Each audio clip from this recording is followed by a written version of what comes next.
Welcome to another HuberHelp video. In this video, we will be discussing how to solve one-step equations. We are now going to talk about equations, and one thing that every equation has is an equal sign. This means that the right side of the equation is balanced with the left side of an equation, kind of like a seesaw or the pan balance shown below.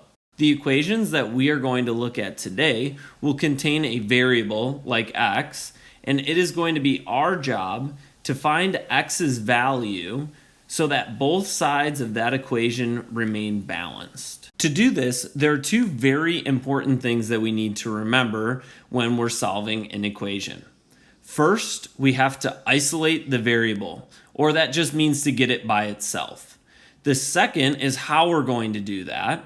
And what we're going to do is we're going to look at the operation or sign with the variable, and then we're going to do the opposite. Sometimes you'll hear this referred to as the inverse operation. Here we can see the opposite or inverse of addition would be subtraction, and the opposite of subtraction would then be addition.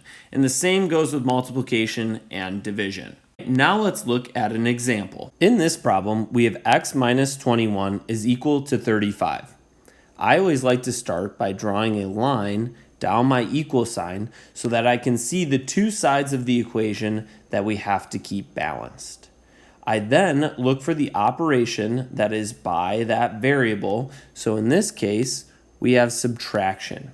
I want to do the inverse or the opposite of that operation. So the inverse of subtraction would be addition, and then I want to do addition of 21 to isolate that variable. However, now our equation's unbalanced. Remember, whatever we do on one side, we have to do on the other side. Now we can simplify our two sides. If we have a negative 21 plus a positive 21, those would total to 0.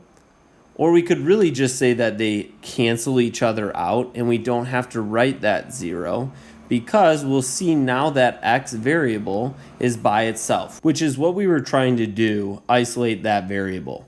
Then we can simplify our right side of the equation and we can add 35 plus 21, which when you do that, you should get 56. So we just solved for x and we found x to be 56. Now what's very cool is we can always check our work by plugging 56 back into our original equation. So we would have 56 minus 21. And if we did it correctly, it should be equal to 35. So let's go ahead and do 56 minus 21. 6 minus 1 is 5.